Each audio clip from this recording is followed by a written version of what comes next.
I spent 6 months traveling around Brazil and I visited exactly 20 cities in the country. In this video, I'm going to rank every single city that I went to in Brazil from my least favorite to my favorite. Now, firstly, a few disclaimers. Number one, do excuse me for my bad Portuguese pronunciation. If you do want to mock how I pronounce some of these names of these cities, feel free to comment below. Number two, if you completely disagree with my rankings and you think I am totally wrong, tell me in the comments, let me know why you think I'm wrong, and tell me your rankings of cities in Brazil. Disclaimer number three, I am from the United Kingdom, Reino Unido. I am not from the United States, so please don't comment below, you stupid American gringo, never come back to my country again. But if you do want to, you can comment below, you stupid British gringo, don't come back to Brazil again. Disclaimer number four, if you are a foreign tourist coming to Brazil, you may want to check out the description of this video in the comment section.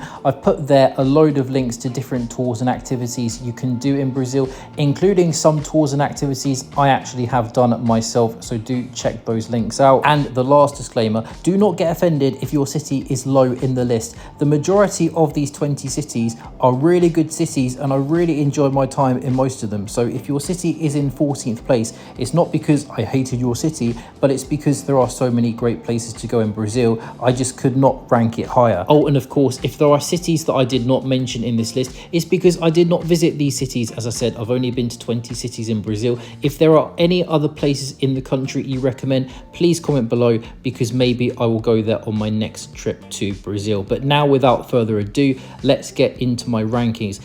20th place, my least favorite city in Brazil, is a small city called São João del Rei, located in the state of Minas Gerais. So this is a colonial town and there are some pretty streets with old school colonial architecture, but outside these streets it is actually a pretty ugly, chaotic little town. Not a lot to see or do here. Literally the best thing about this town is there is a train station and you can take a steam train from São João del Rei to another town in Minas Gerais called Tiradentes. Stay tuned, because Tiradentes is actually a city that will appear later up in these rankings. The only reason why you would want to stay in São João del Rei is because accommodation prices here are cheaper than the accommodation prices in Tiradentes, and that's literally why I went to São João del Rei. By the way, if you do want to take this steam train, all you have to do is go to my channel, go to my Tiradentes playlist, type in Tiradentes, because Portuguese phonetics are different from English phonetics, and you'll see this video. I've explained how you take the steam train. Make sure you bring your passport when you arrive at the train station. You need your passport to board the train. Now then, in 19th place is the city of Natal, right in the northeast corner of the country. Natal is a beach city, and for me, I just felt the city was quite underwhelming. You have one relatively safe area of the city called Ponte Negro. This is where this beach you see on the screen is located. Outside of that, the city is quite rough, to be honest, not very good infrastructure. The beaches are not the best as well. The waves are really violent here, so you can't really swim peacefully in the sea. There are some little nearby sand dunes that you can check out, but honestly, I just felt that Natal had a grotty feel to it, and also there weren't really too many great options for restaurants. It felt like 90% of the menus at 90% of the restaurants only had shrimp on their menu. Don't get me wrong, I do like my shrimp, but not for 7 days in a row every single day. So Natal is not my favorite city. If I never come back here ever again, I'm not going to lose any sleep. But if you do think I'm wrong, and if I did miss out anything about the city, please do let me know. Now then, moving on to 18th place. 18th place is a town in the northeast of Brazil called Porto de Galinhas. The beaches in Porto de Galinhas are certainly better, in my opinion, than the beaches in Natal. Very nice crystal blue water, calm water, nice sandy beaches. Also, it is very safe here too. So for those reasons, I have to rank Porto de Galinhas above Natal. However, the reason it's quite low in my rankings is because the town itself is pretty boring and also kind of grotty too. Not many good options for restaurants in my view. Not a lot of nightlife and bars going on here. This is much more a family vacation kind of place.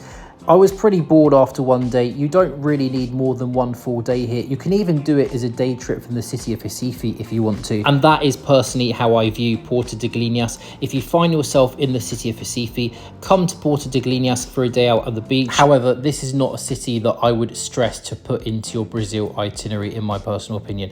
Now then, let's move on to city number 17 in this list. City number 17, in my opinion, is Joao Pessoa, also again in the northeast of Brazil. Joao Joao Pessoa is a similar sized city to Natal in 19th place, but for me, Joao Pessoa is more modern. It feels safer in my opinion. I think the city has better infrastructure. So Joao Pessoa is in fact one of the top destinations for Brazilian retirees to come and retire, and that kind of gives you a flavour of what the city is all about. The pace of life is very slow here. Dare I say, the pace of life is an old person's pace. If you are looking for juvenile fun and excitement in your life, I would not recommend Joao Pessoa. There are definitely better places in Brazil for that. That said, I did come here a couple of weeks before Brazilian Carnival, and there was this big pre-carnival procession going on, which was kind of interesting. But other than that, I just found the city a bit too slow for me personally, which is why it's quite low in the list. That said, Joao Pessoa does have two claims to fame. So firstly, Joao Pessoa is actually home to the most eastern point in the entirety of the Americas. It's called Ponta de Sejas, and it's literally this point you see on the screen here. They don't make a big deal out of it, as you can see. Secondly, Joao Pessoa is actually home to the highest bar in the entirety of Brazil. It's called Sky Bar, so you have that too. Now then, in 16th place, I'm going to go with Búzios. Búzios is a beach city, which is about a 3-hour bus ride to the east of Rio. So Búzios is comparable to Porto de Galinhas that we had in 18th place, but Búzios is just nicer in my opinion. Nicer architecture, nicer buildings, beautiful sunsets, better options for food and restaurants. You have some nice bars there too. In fact, when I was there, there was this big wine festival going on in the main square, and there was like live music and different food stalls, etc. If you are in Rio and you want a weekend break, a weekend getaway, Búzios is definitely somewhere you can consider. As you see in these clips here, it is a very pretty town. However, a few things I was not a big fan of with Búzios. Firstly, the water at the beaches here is really cold. Just like Rio, you will be freezing when you get into that water. Secondly, the prices here are quite expensive. So out of the cities that I've mentioned so far in this list, Búzios is the most expensive. It is not super crazy expensive. Prices here are akin to what you would pay in Rio in the touristy areas. Also, Búzios does not feel Brazilian. It is a tourist town that is really geared towards Argentinian holiday makers. So you have lots of Argentinian businesses here. Lots of Argentinians have actually moved here. It's like they've almost colonized this town, and that is no disrespect to Argentinians. I actually really love Argentina. It's one of my favorite countries. But when you go to Brazil, you do want to feel like you are in Brazil, and Búzios does not quite feel Brazilian. It's akin to going to the Algarve in Portugal, a very beautiful part of the world. However, when you go to the Algarve, it doesn't feel Portuguese. It feels British because it feels like it's been colonized by the Brits. It's a very similar story to Búzios in Brazil. I stayed in Búzios for a week, and after day 3, I was kind of bored, to be honest. It did get old quite quickly, but nonetheless, very beautiful town. Now then, we're going to move up to 15th place, and we're going to go back to the northeast of Brazil for this one. 15th place is Jericoacoara. Jericoacoara is essentially just Búzios, but instead of pavements and concrete roads, the town is built on sand. There are no roads or pavements, it's literally sand. I have to rank Jericoacoara above Búzios because firstly, it is quite novel having a town built on sand. Secondly, I did find prices in Jericoacoara to be cheaper than Búzios. Also as well, Jericoacoara does feel more stereotypically Brazilian than Búzios.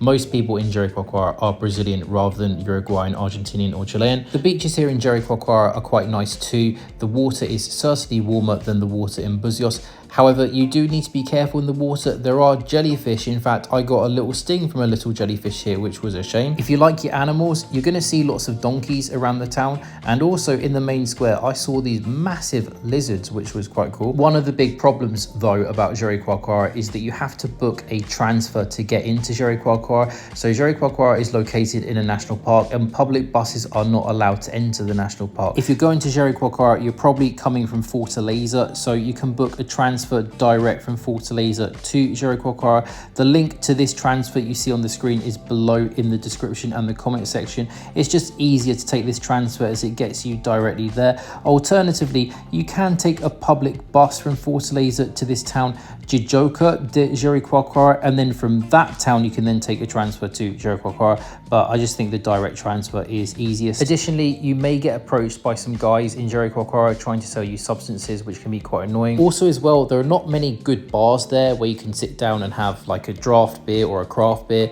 Oh, and you do have to pay a tourist tax as well to enter the national park. It's about 41 reais. If you want more information on that, do drop a comment below and I will answer you. Now, a moment ago, I did mention the city of Fortaleza, and conveniently, 14th place in my list is going to be Fortaleza. Now, Fortaleza is home to the most beautiful promenade that I saw in Brazil. It's called Beira-Mar. You walk along the promenade and you've got lots of street food. The sunset there is beautiful. Fortaleza has some really nice beaches, great sand, really warm water. You can swim in the sea there. Out of all of the big cities in Brazil on the coastline with a population above 1 million people, you could make an argument that Fortaleza has the best beaches. If you compare Fortaleza with previous cities that I have mentioned in this list, like Natal and Joao Pessoa, you definitely have better options here for restaurants, bars, places to go out. You've got international food options. I went to a nice Greek gyros joint, which was nice because I like Greek food. However, I don't rank Fortaleza higher because other than going to good restaurants and good bars and going to the beach, there isn't really too much to do. I mean, there is a nice cathedral there. There is a central market, but to be honest with you, the central market's horrible. There are better central markets in Brazil than this one. If you are coming to stay here, I do recommend staying as close to that Beira-Mar promenade as possible, because as you move into the city away from the beach, it does get pretty rough. Do not stay in the historic center of Fortaleza. Oh my lord, it's horrible. A lot of the good bars and restaurants are scattered around the city, so you will be taking quite a lot of Ubers when you are in Fortaleza. Luckily, Uber is quite affordable though. I see Fortaleza as an improvement on Joao Pessoa. It's more lively than Joao Pessoa, better restaurants, food, bars, etc, better beaches, but still isn't the most buzzing, exciting place in Brazil, so that's why I don't quite rank it higher. Now, for 13th place, we're going to move back down south to the state of Minas Gerais. 13th place is Belo Horizonte. So Belo Horizonte is certainly a more developed city than Fortaleza, better infrastructure. It certainly has more of a buzz and a big city vibe than Fortaleza or Joao Pessoa. You also have lots of really good cafes and bakeries here. Out of the cities I've mentioned thus far in my list, I would say Belo Horizonte has the most polished, dare I say, European vibe, because of the cafe culture, because of the restaurants, the bars. In fact, Belo Horizonte is renowned amongst Brazilians as the bar capital of Brazil because there are loads of these bars, or botecos as they call them. They also call Belo Horizonte the Beverly Hills of Brazil, and when you get outside of the city centre and go into some of the suburbs, you see lots of really nice properties, gated mansions, some really affluent parts to the city. You've got lots of nice parks and green spaces. There is a lake you can go to too, but I think my favorite thing about the city is the Mercado Central, the central market. You got to come here, try all of the food here, the dulce de leche. You can do shots of cachaça, which is the local liquor, but the main dish you have to try at the market, the local speciality, is the liver figado com gelo. For me, it is the best market in Brazil, and also I can't forget, you've got to try the pão de queijo, or should I say pão de queijo. When you say pão de queijo, make sure you emphasize that accent, the sound, because if you say pão de queijo to a Brazilian, it means something quite different and they'll probably laugh at you. To be honest with you, I have purposely said pão de queijo a few times to Brazilians because I find it quite funny to see their reaction. However, a few things that I'm not a fan of. There is no metro system that runs through the city centre of Belo Horizonte, which is a shame because central Belo Horizonte is quite big and spread out, so it would be useful if there was a metro system that they would build there. Also as well, prices for Airbnbs and hotels can be quite expensive, especially if you want air conditioning. A lot of the properties in the city do not have air conditioning, so if you are coming to Belo Horizonte in the Brazilian summer months, it is something that you want to bear in mind. The properties that do have air conditioning, the prices of these properties are similar to the prices that you would find in Copacabana or Ipanema in Rio, so you're not getting cheap accommodation here if you want air conditioning. Also, dare I say, Belo Horizonte is not really your stereotypical postcard Brazil. Obviously there is no beach there. I would say that most of the city is kind of ugly, you know, it's kind of a bit like a concrete jungle. If you know the United Kingdom, I would say Belo Horizonte is kind of like the Manchester or the Leeds or the Birmingham of Brazil. It is not a tourist city, it really is a local city geared for locals, so that does add some authenticity to the city. Now then, moving on to 12th place in my list is a city that you have probably never heard of before. It's a city city called Barreirinhas, and it's right at the top of the country. And this city is a little tiny city with not very good infrastructure, and it's very sandy. So why would I put a little tiny city with poor infrastructure in 12th place in my list? Well, this town is actually the gateway to the famous Lençóis Maranhenses, the famous sand dunes. Out of all of the tourist attractions that I have mentioned so far in this list, this is certainly the most impressive one of the lot so far. So I do feel obliged to put Barreirinhas as 12th place. Hopefully you can see from these clips that Lençóis Maranhenses is extremely impressive.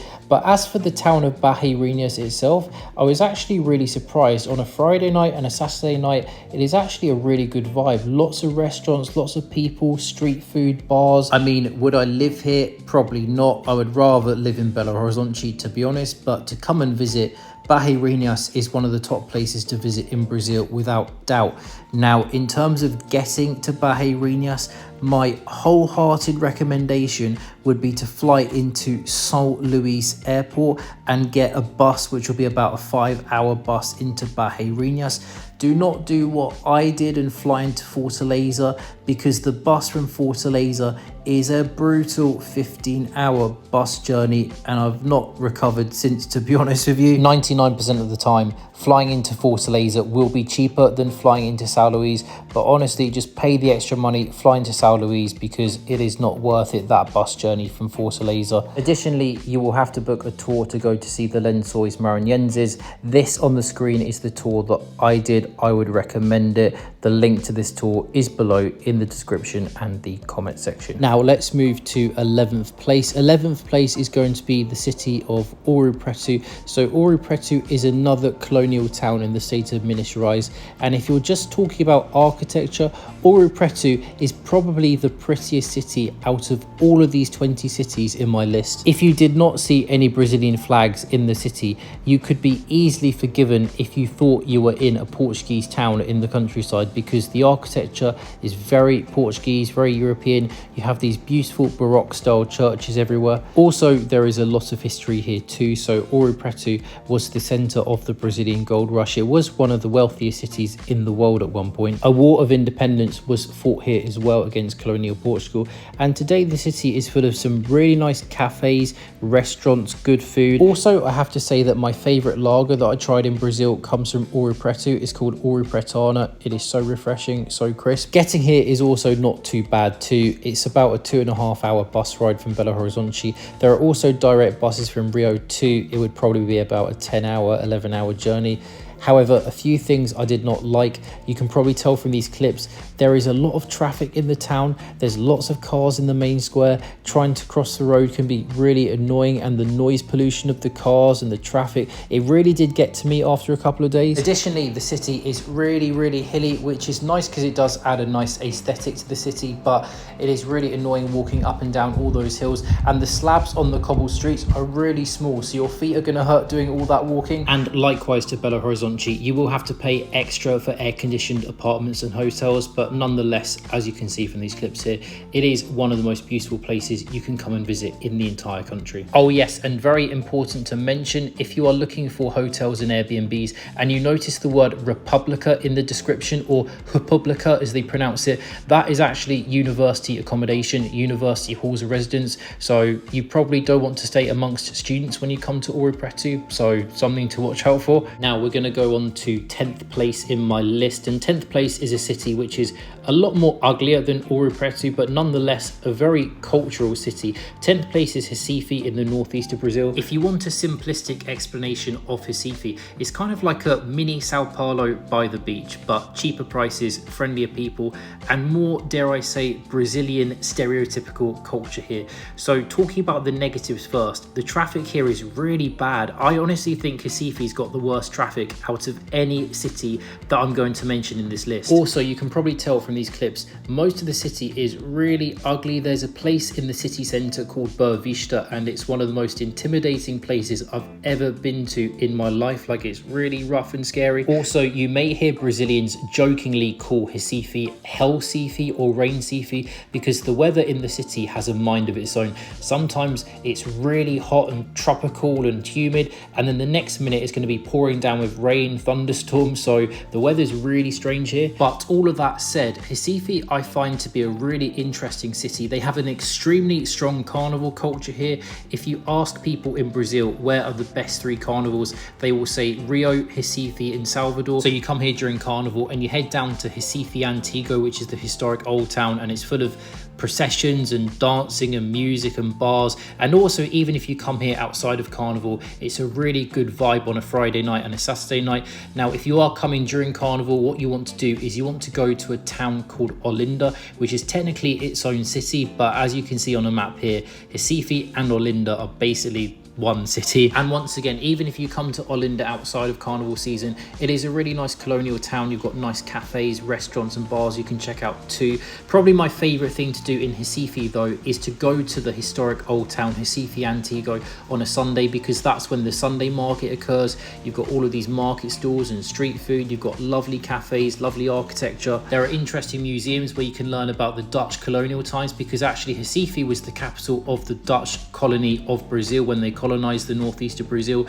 There are museums about the carnival there and their music style called frevo. I did mention earlier that there are beaches here in Recife, which is nice, but just be careful because sharks are known to swim in the sea here. But if you do want to go to the beach and you don't want to see any sharks, you can go down to Porto de Galinhas. As I said earlier in the video, it's about a 75-minute Uber journey. Or if you want to, you can go up to Joao Pessoa, which is 2 hours away, and there are no sharks up there. If this Boa Viagem beach did not have any sharks in it, and if there was a bit more of a vibe along the promenade, akin to the vibe in Fortaleza where you have street food options, etc., and if the weather was a little bit better in the city, I would rank Recife higher, but for those reasons, I'm going to keep it in 10th place. Now then, in 9th place, we have the big one. 9th place is Sao Paulo. Now, when I originally made my list, I put Sao Paulo actually down in 13th place, above Fortaleza, but below Belo Horizonte, but I had a rethink. I've bumped it up to 9th place.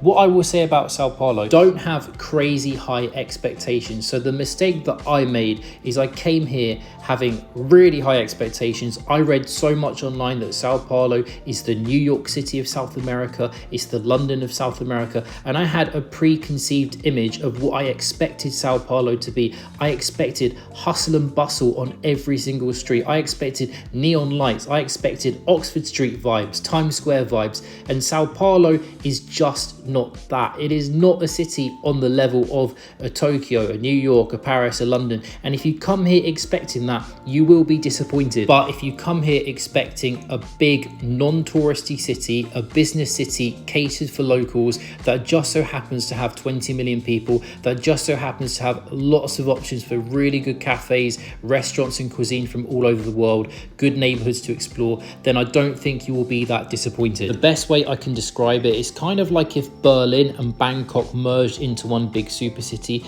So if you like the grittiness and the edginess, the alternative vibe of Berlin, and you also like the modernity and the kind of polished skyscraper high-rise buildings that you get in Bangkok, mix it together, you get Sao Paulo. You'll probably like Sao Paulo if you like both of those cities. Certainly my favorite thing of Sao Paulo is Liberdade, which is Japantown. So you come here at the weekend, you got street food everywhere, lovely cafes, lovely Asian food, Thai food, Japanese food, Chinese food. I did allude to this earlier, but Sao Paulo is full of lots of options for bars, restaurants, nightclubs scattered all over the city. But that is a bit of a problem because it is a really big city. You're going to have to take lots of Ubers and use the metro to get between different restaurants and bars. That said, I must say the metro system is pretty decent. It gets you pretty much everywhere you need to get to, and it is really cheap too. Now, the thing that I really hate about Sao Paulo is the historic centre, Sao Paulo Centro. Oh, this place is horrible. Please do not stay in the historic centre of Sao Paulo. It's disgusting. Litter everywhere. So many homeless people. It's unbelievable. Abandoned buildings. Just a rough, horrible vibe. You need to stay instead in places like Villa Madalena, Pinheiros, Avenida Paulista. I really like Oscar Freire Street. It's a very upmarket, beautiful street. If you are an artsy kind of person and you like your art galleries, your contemporary art, your graffiti, that kind of stuff, again, you'll probably really like it here. There is a football museum there too, but as I said earlier, don't expect world-class tourist attractions. Just come here expecting great options for food and entertainment, and you'll probably be satisfied. Now it is time to move on to 8th place in my list. 8th place is a city that is totally different to Sao Paulo. 8th place is Tiradentes. I did mention Tiradentes at the start of this video, and what you can do is you can take a steam train from São João del Rei that I mentioned, 20th place in this list, and you end up here at this beautiful colonial town. The vibe here is just wonderful. You come here and you've got loads of cafes and bakeries and good restaurants with good local food. You've got these little bars where they brew their own local beer, local wine. You can try the local cachaça shots as well. It's really family friendly here. Not only can you take your kids on the steam train, but you can take your kids on horse and cart throughout the city. It really is the complete antithesis of stereotypical dangerous Brazil with lots of crime and favelas and shaking booties at carnival. Complete antithesis of that. Although the town is similar to Ouro Preto in 11th place and maybe not as historically significant as Ouro Preto, I prefer Tiradentes. Firstly, it is flatter than Ouro Preto. You're not always walking up and down hills. Secondly, I notice much less traffic in Tiradentes compared with Ouro Preto, and also more pedestrianised areas as well in Tiradentes. In fact, when I was there, there was this wine festival similar to the wine festival in Búzios that we mentioned before, and they do regular wine and beer festivals here, which is really cool. Now, you probably don't need to spend more than 3 days here. You will probably be bored if you spend any longer here.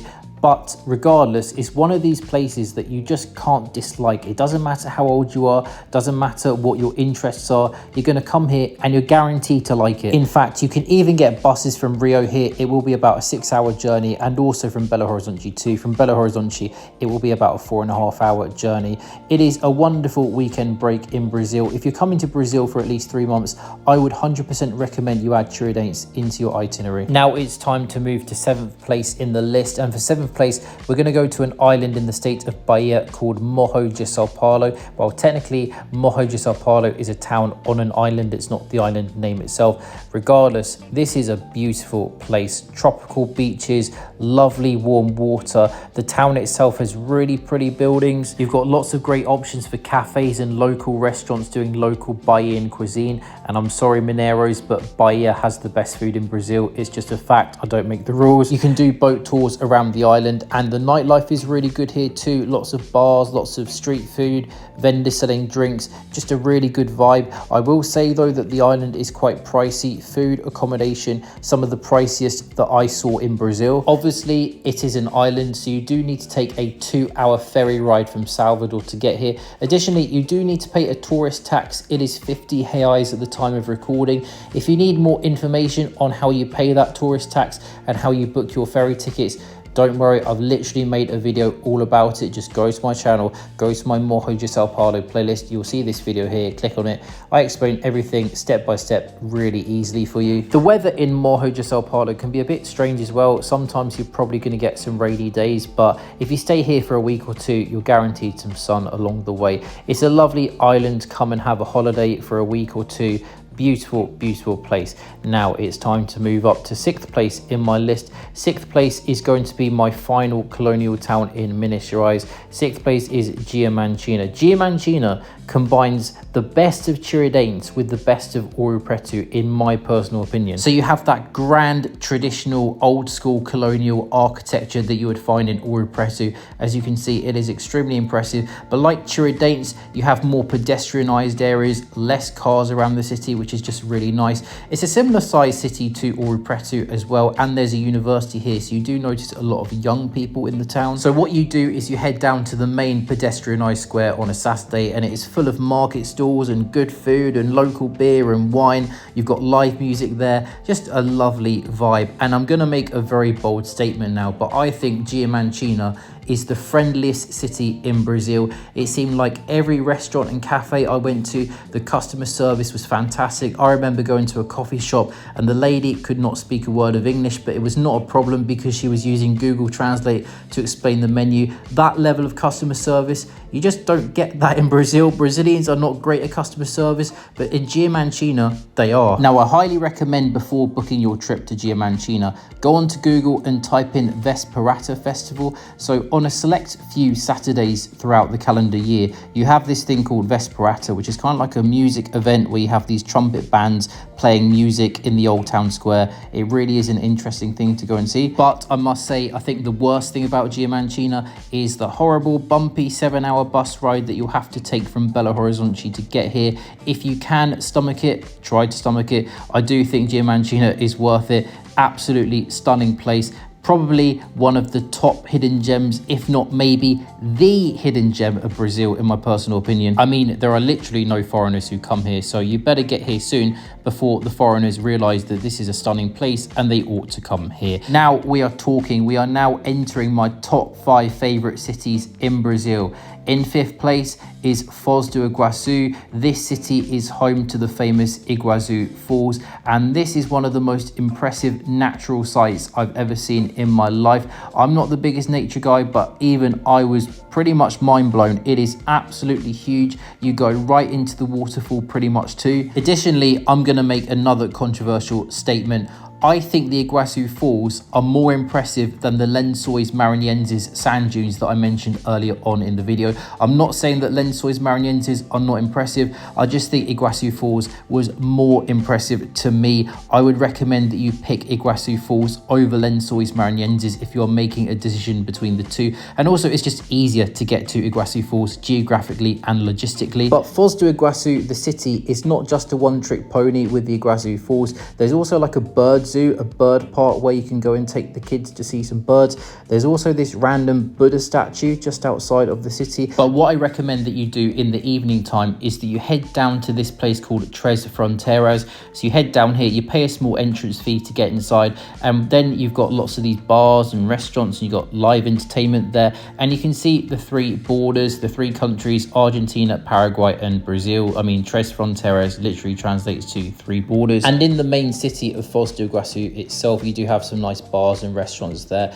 If you're coming to Brazil for, let's say, 1 month, I would 100% add the Iguaçu Falls into your itinerary. I think it is a must visit. Now then, 4th place is going to be the city of Maceió, back in the northeast of Brazil. In my view, Maceió is the best beach city in Brazil. The beaches in the city are beautiful, crystal blue water, beautiful sand, warm water, and the city feels really modern. It feels very safe. Lots of beautiful apartments around the coastline of the city, palm trees everywhere. You've got good options for beach bars, restaurants. You're also a 30-minute Uber ride from a beach called Praia de Ipioca, and the water at this beach is absolutely mind-blowing. It's so blue. I've never seen anything like it in my life. The main promenade along the beach is pedestrianised on Sundays, and you go there and there are loads of people exercising, and you have street food and market stalls. It's one of the places in Brazil where I thought to myself, I would be happy to move here. I don't get why so many people are moving to Joao Pessoa. I just find Maceió to be so much nicer than Joao Pessoa. It's such a nicer vibe. The cost of living is really good here too. The sunsets are beautiful. Are there lots and lots of activities to do in Maceió compared with some other cities I've mentioned so far? No, but for me personally, I just really vibe with Maceió. Sometimes in travel, there are some cities that you go to and you just fall in love with, and this is one of those cities that I just really warm to. I would just say though, if you come into Maceió, make sure you come here in the Brazilian summer months, so like December, January, February, March. You don't want to come here when it's raining. It kind of defeats the point of going to a beach city. Now in 3rd place, we have another city that I absolutely love, and I would again happily live here if I had to. This is Pipa. Pipa is a little village in the northeast of Brazil once again. Now Pipa is of a similar ilk to places like Jericoacoara, Morro de Paulo, Búzios, but I don't know what it is. There's just something about Pipa which, dare I say without sounding too cheesy, is really magical. There's a really nice vibe and energy and atmosphere. As you can see here, there's this really pretty street in the town that looks like you're in Greece. You have lovely beaches. To be honest, the main beach is really overcrowded, but what you can do is take a boat tour over to Praia dos Golfinhos, and you can go and see dolphins there. You've got great options for food and restaurants. You have budget buffet restaurants, but you also have more expensive fancy restaurants. I went to a really nice Spanish Asian fusion restaurant, which was really good. The waiters there were really good with their customer service, great English. I went to a nice steak place as well. The lady there was really friendly. So people are just really nice here. Great nightlife. There are great bars here. Everyone goes out on the main street and is drinking in the streets. There's live Brazilian music. As I said before, the vibe is really infectious here. And also Pipa hasn't yet lost its Brazilian identity. There are a lot of tourists who come here from Uruguay, Argentina, even a few Europeans I've noticed, which does worry me. However, I do think most people here are still Brazilian, but in years to come, I think that is going to change. So I would probably recommend getting here soon before the influx of Europeans and North Americans does happen. But for the time being, Pipa is one of my favorite places in Brazil. When I look back at my 6 months, Pipa definitely has to be in my top 5. I'm going to give Pipa 3rd place. Now, it is time to reveal my second favorite city in Brazil. My second favorite city in Brazil is the city of Salvador in the state of Bahia. Now, I was really close to skipping out on Salvador. I read a lot online about how Salvador is really dangerous. Even Brazilians saying that Salvador is a stain to the country. But having been to Salvador myself, now I can categorically tell you, if you skip out on Salvador in your Brazil itinerary, you are absolutely stupid. You are missing out on, in my opinion, the culture capital of Brazil. As you can see in these clips here, you have stunning architecture in the historic Old Town. You have so much culture. You can see the capoeira fighters doing their capoeira. The city has a fascinating history, and it is fascinating how the locals have maintained their African culture throughout the centuries.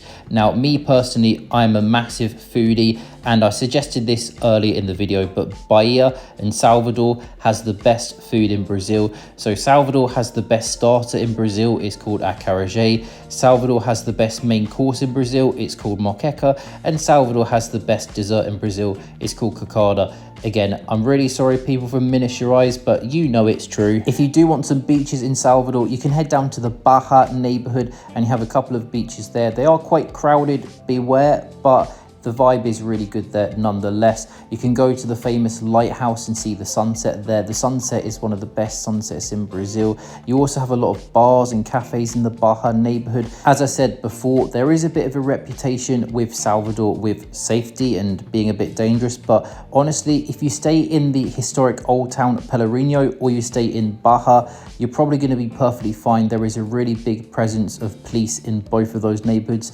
Also, if you do want a night out, the best place to go is probably Rio Vermelho. You do have some bars and nightclubs in that neighborhood. And now finally, it is time to reveal my favorite city in Brazil, the best city in Brazil.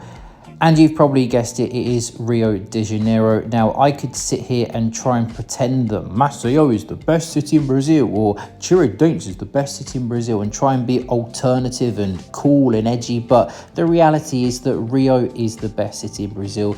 There are so many brain chemistry altering moments that you get when you get to Rio de Janeiro. The first moment you get that glimpse of Christ the Redeemer, it's a pinch yourself moment. The first moment you take a step onto Copacabana Beach, it's a pinch yourself moment. The first time you get that glimpse of Sugarloaf Mountain, pinch yourself moment. You have incredible skyline views across the city. The sunsets in Rio are unbelievable. You have so many great options for restaurants, bars, nights out.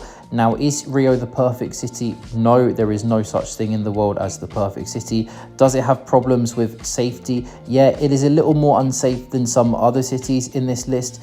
Is it a little bit pricier than some other cities in this list? Yes, but it's certainly not the most priciest city in the world. Is Rio even the most livable city in Brazil? Again, probably not. But as a tourist destination, Rio is not only the best destination in Brazil to visit, but it is one of the best destinations in the world, in my opinion. If you come to Brazil, Rio needs to be the first city that you write down on your itinerary without a shadow of doubt.